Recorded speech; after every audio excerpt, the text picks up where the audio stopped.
नमस्कार दोस्तों, आपका अपना स्वागत है स्टडी विद नीरज सर। दोस्तों, एजीटीए की सारी क्लासेस आपको मिल रही होंगी। मैथ की, रीजनिंग की, जीएस की या स्टैटिक जीके। दोस्तों, आज मैं हिंदी की शुरुआत कर रहा हूं और इस वीडियो में आपके बहुत सारी चीजें क्लियर हो जाएंगी। बहुत सारे चैप्टरों से जो है बहुत सारे डाउट क्लियर हो जाएंगे। तो आप पेशेंस बना के देखिएगा और पूरा वीडियो देखिएगा। पूरा वीडियो देखिएगा, कोई भी हिलेगा नहीं और गारंटी देता हूं कि आपको एक एक बात समझ में आएगी। ऐसी समझ में आएगी जिंदगी में आप कभी नहीं भूलेंगे। ये वीडियो दोस्तों आने वाले हर एग्जाम, कोई भी एग्जाम हो जिसमें हिंदी आती है, उसके लिए बहुत इंपॉर्टेंट है। Specially AGTA, agriculture technical assistant, AGTA, गन्ना पर्यवेक्षक, यूपीपी, कुछ भी कोई भी एग्जाम हो, आप पढ़ेंगे तो आपको पता चलेगा हाँ ये क्या चल रहा है। आपको बहुत ही इंटरेस्ट आएगा दोस्तों, ये सोच लीजिए। तो आइए स्टार्ट करते हैं। हिंदी के जो है लगभग 30 प्रश्न जो कि बहुत इंपॉर्टेंट है। आइए स्टार्ट करते हैं। निम्न में कौन सघोष वर्ण है? सघोष वर्ण, वर्णमाला से क्वेश्चन है ये। सघोष अघोष छांटने के लिए हम क्या करते हैं? देखिए, इसकी ट्रिक है, अघोष और सघोष छांटने की ट्रिक है हिंदी वर्णमाला में। जैसे जो पंचमा, जो बिल्कुल स्पर्श व्यंजन होते हैं 25, वर्गीय व्यंजन से बोलते हैं 25, ये वाले का, चा, ट, त, पा, का, खा, गा, घा, अंगा, चा, छा, जा, झा, इया, टा, ठा, डा, ढा, अड़ा, ता, था, दा, धा, ना, पा, फा, बा, भा, मा। इन्हें हम वर्गीय व्यंजन बोलते हैं। ध्यान रखना दोस्तों, बहुत बार क्वेश्चन पूछा गया है। और वर्गीय व्यंजन बोलते हैं चाहे स्पर्श व्यंजन बोलो, इनकी संख्या 25 होती है। क्वेश्चन है, निम्न में कौन सघोष वर्ण है? तो दोस्तों, सघोष और अघोष पहचानने की बहुत अच्छी ट्रिक है। प्रत्येक लाइन का पहला दूसरा, पहला दूसरा, पहला दूसरा, पहला दूसरा, पहला दूसरा, मतलब प्रत्येक लाइन का पहला और दूसरा ये अघोष होता है। क्या होता है? ये अघोष होता है। और तीसरा, चौथा, पांचवा, तीसरा, चौथा, पांचवा, तीसरा, चौथा, पांचवा वर्ण ये सघोष होता है। ठीक, तो आइए देखते हैं निम्न में कौन सा सघोष वर्ण है। तो सघोष वर्ण में तीसरा, चौथा, पांचवा वर्ण होगा, इधर वाले वर्ण होंगे। तो ये जा, जा देखो तीसरा वर्ण है, तो ये जा जो हो जाएगा ये सघोष वर्ण हो जाएगा। डन। आइए नेक्स्ट क्वेश्चन बढ़ते हैं। देखिए, एक एक प्रश्न आपको क्लियर होगा। निम्न में कौन सा महाप्राण वर्ण है? महाप्राण, अल्पप्राण, महाप्राण। अल्पप्राण जिनको बोलने में मुंह से कम वायु निष्कासित होती है, और महाप्राण जिनको बोलने में मुंह से ज्यादा वायु निष्कासित होती है। अब देखो, अल्पप्राण महाप्राण क्या होगा, इसको इसी में समझ लो, वर्गीय व्यंजन में ही समझ लो। अल्पप्राण और महाप्राण देख लीजिए। महाप्राण, अल्पप्राण में देखिए क्या सूत्र होता है। महाप्राण में होता है 2 और 4, मतलब प्रत्येक लाइन का दूसरा और चौथा वर्ण होगा अल्प महाप्राण। क्या होगा? महाप्राण। इनको बोलो, मुंह से ज्यादा वायु निष्कासित होगी, खा, घा, और इनको बोलो का, गा, अंगा, मतलब दूसरा चौथा महाप्राण होगा। और पहला, तीसरा, पांचवा वर्ण ये अल्पप्राण होगा। पहला, तीसरा, पांचवा वर्ण अल्पप्राण होगा और दूसरा, चौथा वर्ण महाप्राण होगा प्रत्येक लाइन का। ठीक है, तो इसमें निम्न में कौन सा महाप्राण है? तो महाप्राण दूसरा चौथा होता है। देखो, खा है दूसरा, तो ये हो जाएगा आपका महाप्राण। ये वाले आप समझते हो, इधर वाले व्यंजनों को क्या कहते हैं? इधर वालों को कहते हैं आपको अनुनासिक। ये वाले जो वर्ण होते हैं लास्ट के पंचमा अक्षर से बोलते हैं, इन्हें बोलते हैं पंचमाक्षर। ठीक है, ये इन्हें बोलते हैं आपको अनुनासिक। क्या? अनुनासिक। अनुनासिक क्या होता है? जिन्हें मुंह और नाक दोनों से बोला जाता है, उसे हम अनुनासिक वर्ण बोलते हैं। अनुनासिक वर्ण आप बोल के देखिए, मुंह का भी प्रयोग होगा और नाक का भी प्रयोग होगा। जैसे हमने कहा इया, नाक का भी प्रयोग है और मुंह का भी प्रयोग है।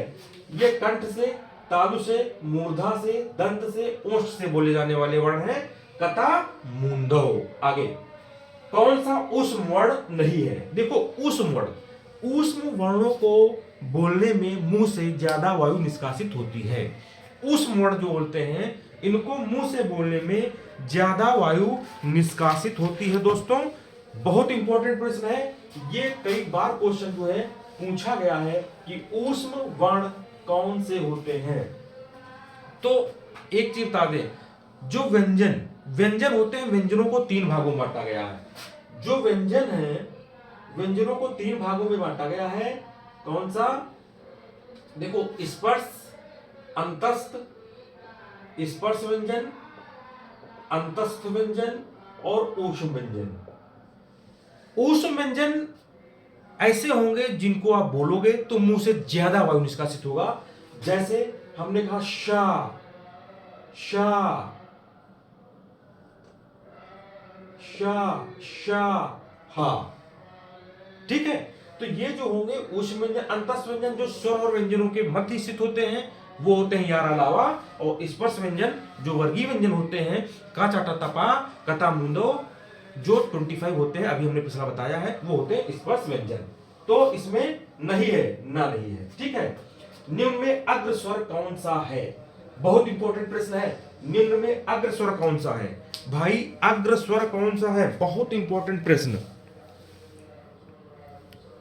अग्र स्वर कौन सा है भाई? अग्र स्वर पश्च स्वर होते हैं, अग्र स्वर पश्च स्वर, ठीक है।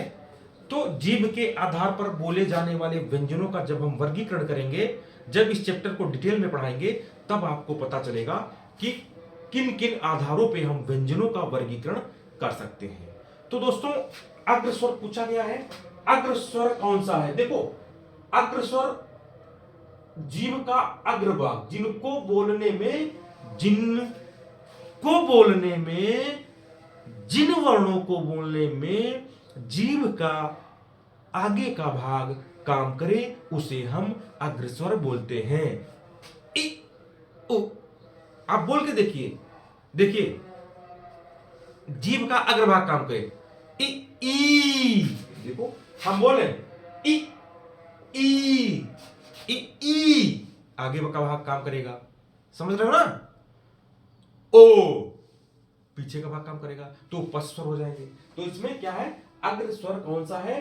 तो इसमें ये है, ठीक। नेक्स्ट, संज्ञा मूल रूप से कितने प्रकार की होती है? दोस्तों संज्ञा के मूल रूप कितने हैं? संज्ञा के भेद होते हैं 5, ठीक है। संज्ञा के भेद होते हैं 5, कितने? 5, ठीक।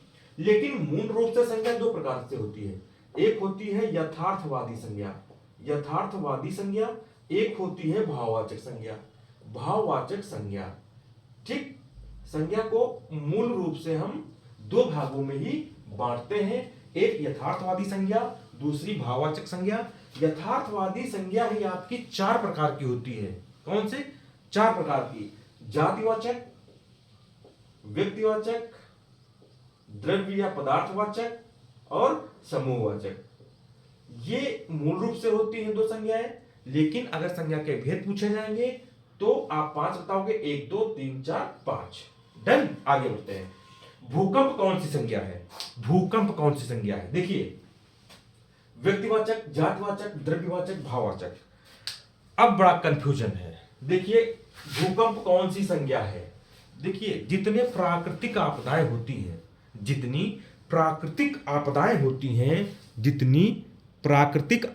होती हैं वो जो है सारी जातिवाचक संज्ञाओं में आती हैं। प्राकृतिक आपदाएं, तो इसमें प्राकृतिक आपदा है भूकंप, प्राकृतिक आपदा तो जातिवाचक में आएगी। जैसे बिजली, तूफान ना, ये सब जो क्या है प्राकृतिक आपदाएं हैं, तो वो आपकी इसमें आएगी। निम्न में कौन सा विकल्प क्रिया भाववाचक विकल्प सही है? मतलब देखो क्वेश्चन एक आता है क्रिया से भाववाची संज्ञा बनाना, ये क्वेश्चन बहुत पूछा जाता है, अब पूछा जाने लगा है। तो इसमें बहुत सारे बच्चे हमारे कंफ्यूज हो जाते हैं कि कौन सा विकल्प जो है एक क्रिया होगा और दूसरा भाववाच्य संज्ञा होगा। मतलब उसी क्रिया से हम भाववाच्य संज्ञा कैसे बनाएंगे, आज दोस्तों बताऊंगा। कभी नहीं भूलोगे, कभी जिंदगी में नहीं भूलोगे दोस्तों, जिंदगी में नहीं भूलोगे। देखिए, घबराना घबराहट, सजाना सजावट, चढ़ना चढ़ाई, पढ़ना पढ़ाई। ठीक, कौन सा भाववाच्य विकल्प सही है? तो देखिए, जो पहला जो होगा वो क्रिया होगा और क्रिया से हम बनाते हैं भाववाच्य संज्ञा। क्या? भाववाच्य संज्ञा बनाते हैं, क्रिया से भाववाच्य संज्ञा बनाते हैं। तो ध्यान रखना, जिसमें ना लगा होगा, जिस शब्द में ना लगा होगा वह होगी क्रिया। बिल्कुल सिंपल, जिस शब्द में लास्ट में ना लगा होगा वह होगी क्रिया, और ना लगा होगा 99% शब्दों में आपका ना लगा आएगा, और जब ना लगा हो तो वो भाववाचक संज्ञा होगी, सॉरी वो क्रिया होगी, और उसी क्रिया से हम भाववाचक संज्ञा में उसको परिवर्तित कर देते हैं। देखो, घबराना ना लगा, इसका मतलब ये क्रिया सही है, और घबराना की भाववाचक संज्ञा क्या हो जाएगी? घबराहट, ये विकल्प सही। सजाना ना लगा, ये सही, सजावट भाववाचक संज्ञा हो जाएगी। चढ़ना ना लगा तो क्रिया है, और चढ़ाई भाववाचक संज्ञा है। पढ़ना ना लगा और पढ़ाई भाववाचक संज्ञा। तो ये सभी सही है, इसमें जो ई विकल्प होगा सभी इसमें सही होंगे। डन। अभी हम आपको संज्ञा में कुछ चीजें जो है और क्लियर कर देंगे, आप परेशान ना हो। ठीक, संज्ञा की कुछ चीजें और क्लियर कर दें, परेशान ना हो। वीडियो थोड़ा बड़ा होगा लेकिन दावा है आपको पढ़ते हुए अच्छा लगेगा। मूर्खता कौन सी संज्ञा है? मूर्खता है आपकी भाववाचक संज्ञा। अब भाववाचक संज्ञा को पहचानेंगे कैसे? सिंपल, भाववाचक संज्ञा को कैसे पहचानेंगे? तो दोस्तों, जिन शब्दों के अंत में ता, पा, पन, आस, ठीक है, त्वा, आवट, आहट, आई, ठीक, तो ये सारे शब्द लगे हों, जिन शब्दों के अंत में ये सारे शब्द लगे हों वो सारे शब्द भाववाचक संज्ञा में आएंगे। जैसे ता मतलब मूर्खता, कहां है या ये कहां है? ता लगा, आप समझ लो भाववाचक संज्ञा। पा बूढ़ापा, पन बचपन, लड़कपन, ठीक, आस मिठास, खटास, त्वा बंधुत्व, अपनत्व, ममत्व, जड़त्व, आवट, आवट में सजावट, लिखावट, आहट मुस्कराहट, आहट निकल रहा, आई रुलाई, पढ़ाई। तो इस प्रकार आप भाववाचक संज्ञा को पहचानेंगे। नेक्स्ट, राम अपने आप चला आया कौन सा सर्वनाम है? राम अपने आप चला आया कौन सा सर्वनाम है? दोस्तों, आपको सर्वनाम बताना है, कौन सा सर्वनाम है? राम अपने आप चला आया। देखिए, निश्चय, निज, संबंध, अनिश्चयवाचक। बहुत देखो, सर्वनाम बहुत आसान चीज है दोस्तों, मैं बहुत ज्यादा डिटेल में भी तो नहीं बताऊंगा, जब टॉपिक पूरा समझाऊंगा तब बताऊंगा। देखो, ये है निजवाचक सर्वनाम। निजवाचक सर्वनाम क्या होता है? निजवाचक सर्वनाम क्या होता है? इसमें पूछा जाता है, इसमें कहा जाता है कि लेखक स्वयं के विषय में बात करता है। जब कोई अपने ही विषय में बात करे तो निजवाचक सर्वनाम में चला जाता है। तो जिस सेंटेंस में अपने आप, स्वतः, खुद, निज आए तो वो जो है आपका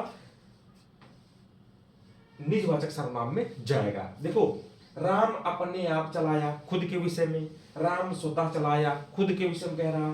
राम जो है खुद चलाया, खुद के विषय में। राम निज चलाया मतलब खुद के विषय में कहा जा रहा है। इस प्रकार जो है ये निजवाचक सर्वनाम। जहां चाह वहां राह कौन सा सर्वनाम है? बहुत इंपॉर्टेंट प्रश्न है। जहां चाह वहां राह कौन सा सर्वनाम है? तो मैं आपको बता दूं कि ये संबंधवाचक सर्वनाम में जाएगा। कहां? संबंधवाचक। जहां चाह वहां राह, जहां चाह वहां राह संबंधवाचक सर्वनाम क्या होगा? डिफिनीशन आप सुनिएगा कि संबंधवाचक सर्वनाम की डिफिनीशन क्या होगी। तो दोस्तों, मैं आपको बता दूं एक वाक्य में दो सर्वनाम होंगे। डिफिनीशन सुनिए, सिंपल सी, खुद की बनाई हुई। एक वाक्य में दो सर्वनाम होंगे, एक सर्वनाम का संबंध दूसरे सर्वनाम से होगा। अगर एक वाक्य में एक ही सर्वनाम होगा तो यह संबंधवाचक सर्वनाम नहीं बन पाएगा। दो सर्वनाम होंगे और एक सर्वनाम का संबंध दूसरे सर्वनाम से होगा, अन्यथा नहीं होगा। जैसे हमने कहा जहां चाह वहां राह, ये जैसी करनी वैसी भरनी।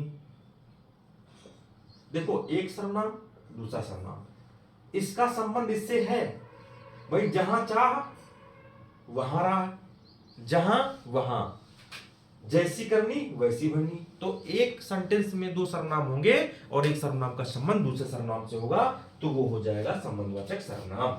नेक्स्ट, राजा भिखारी को पैसा देता है, इसमें कौन सी क्रिया है? राजा भिखारी को पैसे देता है, इसमें कौन सी क्रिया है?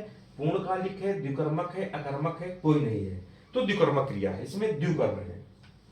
इसमें दो कर्म है दोस्तों, दो कर्म है। कुछ चीजें मैं मिटा दूं जिससे मैं और ज्यादा समझा चुका हूं। इसको जो है स्क्रीनशॉट आप ले सकते हैं दोस्तों, स्क्रीनशॉट आप ले सकते हैं।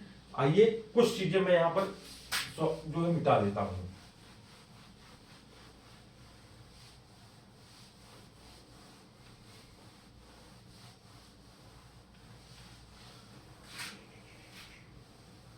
देखिए, राजा भिखारी को पैसे देता है, कौन सी क्रिया है? अब एक सेंटेंस में यहां लिख लेता हूं, राजा भिखारी को पैसे देता है। ठीक है, पैसे देता है। द्विकर्मक क्रिया, देखो दो कर्म होंगे नो डाउट, लेकिन एक अन्य वाक्य भी आता है, उसमें भी दो कर्म होते हैं, लोग उसमें कंफ्यूजन हो जाते हैं। और एक मैं सेंटेंस लिख रहा हूं कि राम खाना खाकर सो गया। ये दो सेंटेंस देखो, दोनों में क्रियाएं हैं दो दो, लेकिन आप कैसे पहचानेंगे कि ये द्विकर्मक क्रिया है और ये पूर्णकालिक क्रिया है? ये पूर्णकालिक क्रिया है। देखो, पूर्णकालिक क्रिया में क्या होता है कि कोई एक पर्सन, पूर्णकालिक क्रिया में क्या होता है कि कोई एक पर्सन एक काम को खत्म करके दूसरा कार्य खत्म शुरू कर देता है। एक कार्य को खत्म करके अपना दूसरा कार्य शुरू कर देता है। जो दूसरा वाला कार्य होता है वो दूसरा कर्म, उसके पहले वाला पहला कर्म। मतलब एक आदमी अपना पहला कार्य खत्म करके दूसरा कार्य स्टार्ट कर देता है, तो जो पहले वाला कर्म होता है वो पूर्णकालिक क्रिया होती है। देखो, राम खाना खाकर सो गया, राम ने खाना खाया और फिर सोया, तो जो खाना खाकर होगा वो होगा पूर्णकालिक क्रिया। अब हमने कहा रमेश खाना खाकर सो गया, तो कौन सी क्रिया है? पूर्णकालिक क्रिया है। मतलब एक काम खत्म करके दूसरा काम स्टार्ट कर दो तो पूर्णकालिक क्रिया। अब राजा भिखारी को पैसे देता है, इसमें दो कार्य होंगे, इसमें जो है दो कार्य होंगे। इसमें जो पहला होगा वो गौण कर्म और जो दूसरा होगा वो मुख्य कर्म होगा। जो पहला कर्म होगा वो गौण कर्म होगा और जो दूसरा होगा वो मुख्य कर्म होगा। ध्यान देना, जो पहला कर्म होगा वो जो है सजीव का बोध कराएगा और जो दूसरा कर्म होगा वो निर्जीव का बोध कराएगा। जिंदगी भर जो कोई सेंटेंस आ जाए, कोई किसी भी पेपर में ऐसा सेंटेंस आ जाए जो पहला कर्म हो वो सजीव हो, वो जिंदा हो, वो सांस ले सकता है, और जो दूसरा कर्म हो वो निर्जीव हो, वो सांस नहीं ले सकता है, तो ये सेंटेंस क्या होगा? ये सेंटेंस आपका चला जाएगा द्विकर्मक क्रिया में। आइए आगे नेक्स्ट बढ़ते हैं। ठीक, बैठ जाओ तुम खा लो, दो सेंटेंस है, बैठ जाओ या तुम खा लो, इसमें कौन सी वृत्ति है? देखिए मैं आपको बता दूं, चाहे गन्ना पर्यवेक्षक हो, चाहे एजीटीए हो, चाहे यूपी ट्रिपल एससी से कोई भी एग्जाम हो, हर एग्जाम में दो टॉपिक जरूर आएंगे, एक पक्ष एक वृत्ति। एक पक्ष एक वृत्ति। पक्ष 6 प्रकार की, वृत्ति 7 प्रकार की होती है। दोस्तों, जो बैठ जाओ तुम खा लो, इसमें कौन सी वृत्ति है? तो इसमें आज्ञार्थक वृत्ति है। जहां पर आज्ञा का भाव हो, जहां पर आज्ञा मिले वहां पर आज्ञार्थक वृत्ति होती है। जैसे हमने कहा बैठ जाओ तो आज्ञा दे रहे हैं, खाना खा लो आज्ञा दे रहे हैं। ठीक, एक ये है बाध्यता संकेत, मतलब जब संकेत का अभाव हो। बाध्यता सूचक, बाध्यता सूचक मतलब तुम्हें काम करना ही पड़े, वो तुम्हें बाध्यता हो। जैसे हमें ऑफिस जाना है, ऑफिस का समय 9 बजे है, तो आप समझ लीजिए ये बाध्यता है, तो हमें ऑफिस 9 बजे जाना है, ये बाध्यता होगी। ठीक, आगे पतंग उड़ रही है, कौन सा पक्ष है? ये भी पक्ष बहुत इंपॉर्टेंट है, दोनों से एक एक क्वेश्चन 100% रखा है। पतंग उड़ रही है, कौन सा पक्ष है? तो ये सातत्य बोधक पक्ष है। पतंग उड़ रही है, ये सातत्य बोधक पक्ष है। क्यों? जब क्रिया लगातार चलती रहती है तो सातत्य बोधक पक्ष में आती है। जब क्रिया लगातार चलती रहती है तो सातत्य बोधक पक्ष में आती है। आगे नेक्स्ट 15 पे, अध्यापक ने छात्रों से पुस्तक पढ़वाई, कौन सी क्रिया है?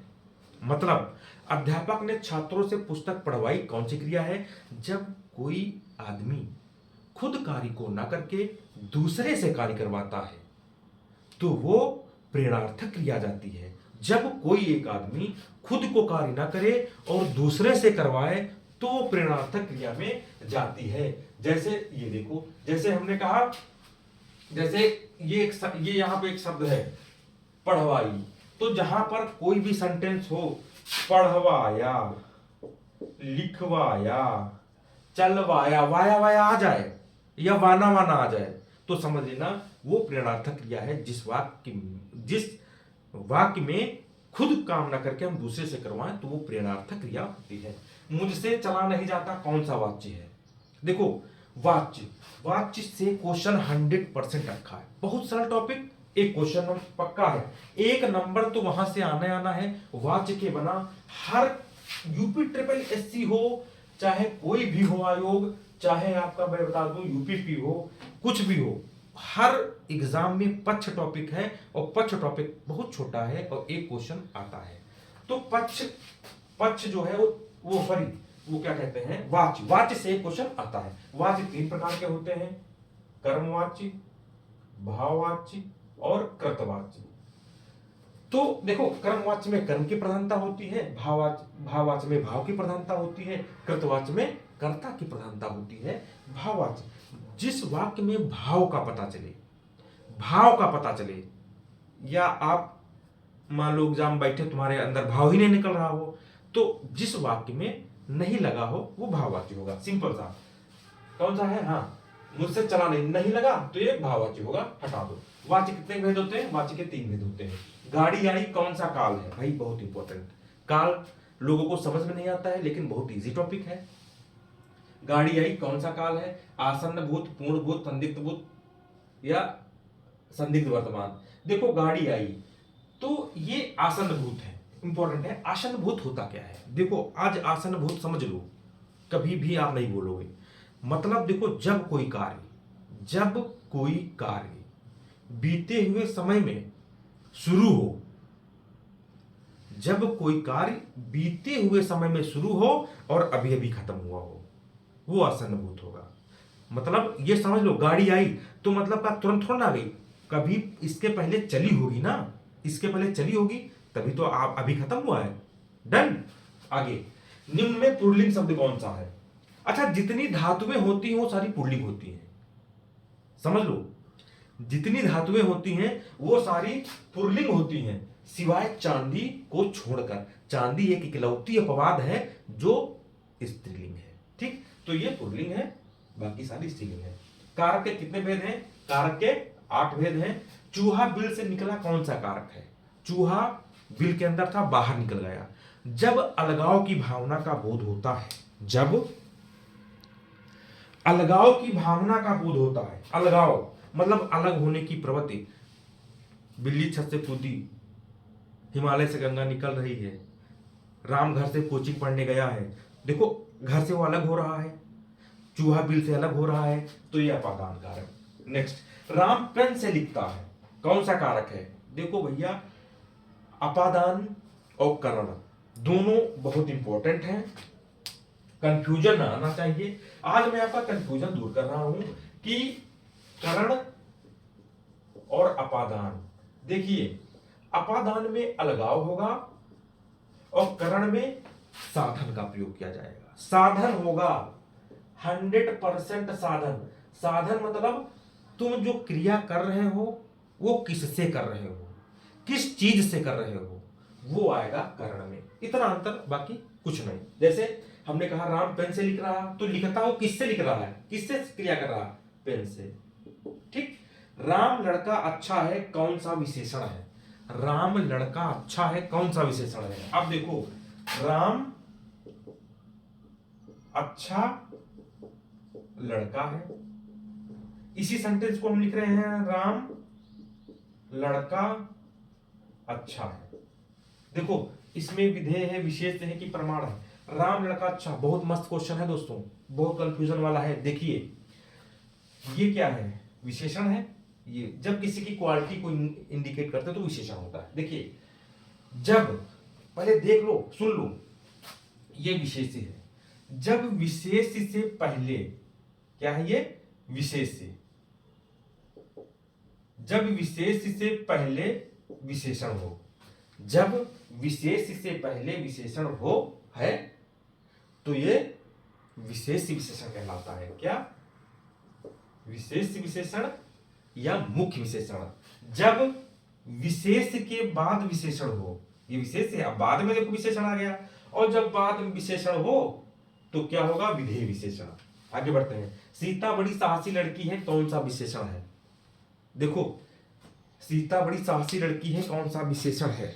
ठीक, आइए आगे बात करते हैं। देखो चीजों को समझाना बहुत जरूरी है, और जब तक समझ नहीं आओगे तब तक पढ़ाना बहुत बेकार है, पढ़ाना बहुत बेकार है। देखो सीता, क्या है क्वेश्चन, सीता बड़ी साहसी लड़की है, बड़ी साहसी लड़की है। अब देखो ये क्या है, ये गुणवाचक विशेषण है, ये गुणवाचक विशेषण है। किसी की क्वालिटी का वर्णन किया जाए तो गुणवाचक विशेषण होगा। जब विशेषण से पहले एक और विशेषण आ जाए, जब दो विशेषण साथ में हो, जब विशेषण की क्वालिटी कोई दूसरा शब्द बताए, अगर हम इसको बड़ी ना, हम अन्ना लिखेंगे, सीता साहसी लड़की है तो ये विशेषण हो गया।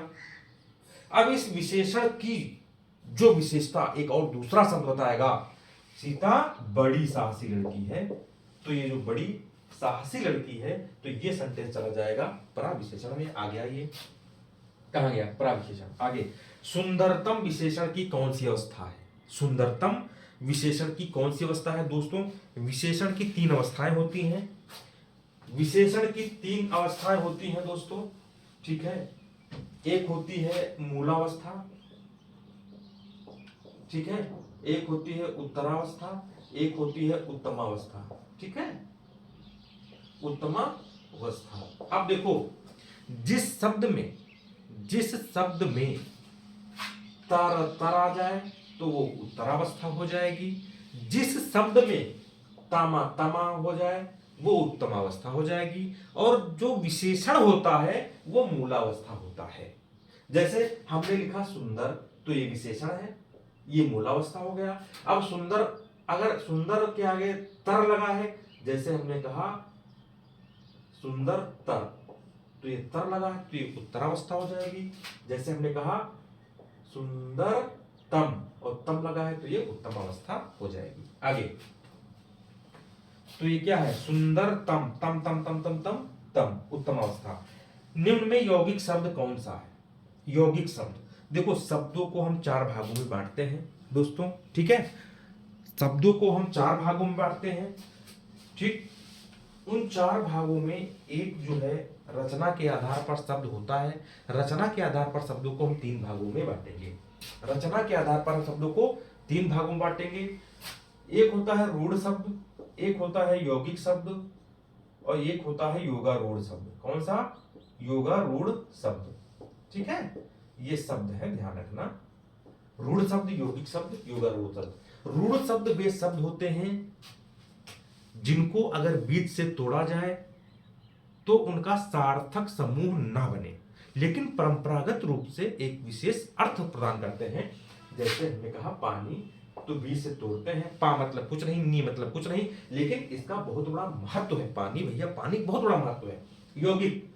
यौगिक शब्द वे शब्द होते हैं जिनको बीच से तोड़ेंगे तो दो सार्थक खंड बनेंगे, और दोनों सार्थक खंड हमको समझ में आएंगे।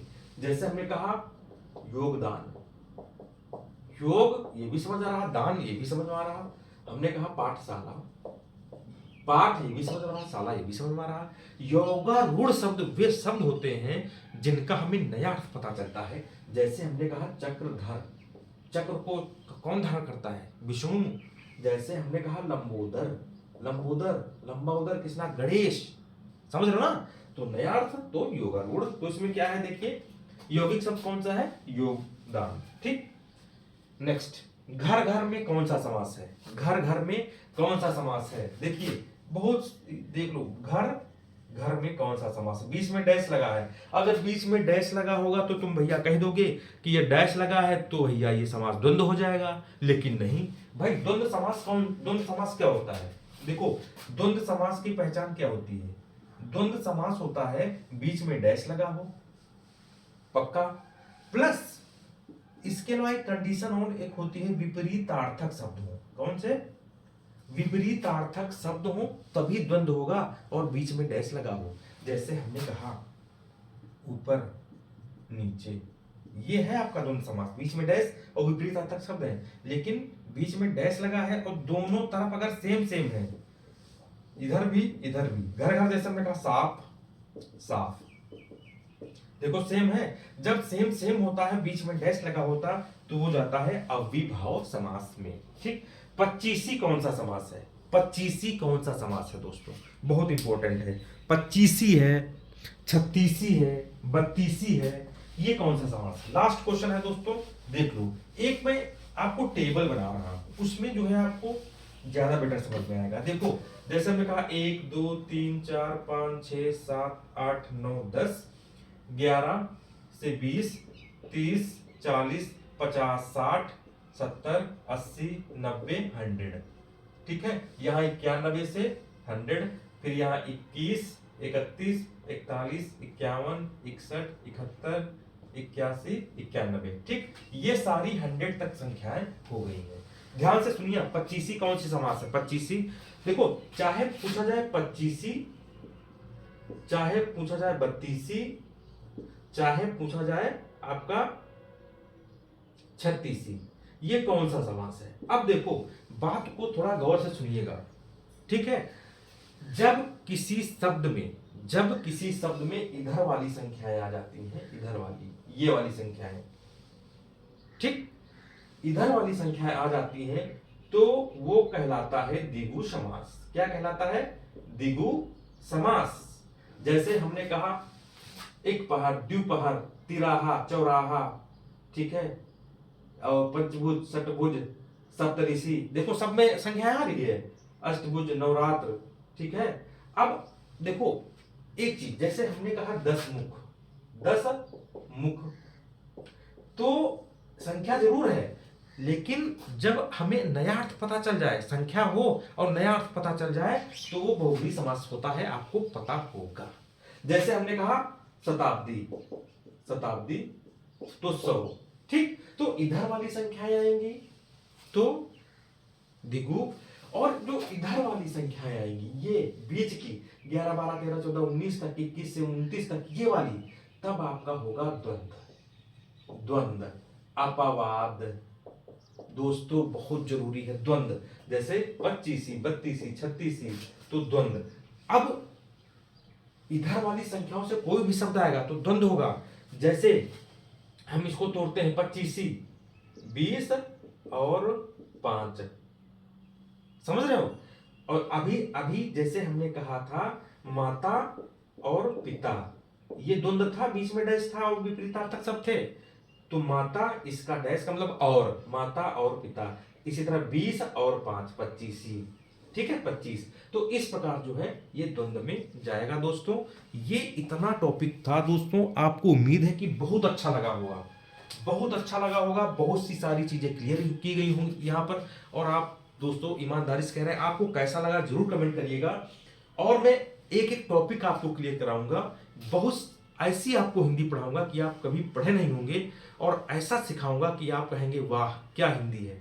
दोस्तों क्लासेस बराबर चल रही है जीटीए की, मैथ की भी चल रही है दोस्तों। आप सबसे पहले मैं आपसे यही कहूंगा, अगर आप चैनल ना सब्सक्राइब किए हो तो उसको सब्सक्राइब कर लीजिए, और जो है बेल आइकन को जरूर दबा लेना, जिससे आने वाली सारी वीडियो आप तक पहुंचे। और कमेंट करिए, शेयर करिए, सब्सक्राइब करिए दोस्तों। तब तक के लिए नमस्कार, धन्यवाद, बाय बाय।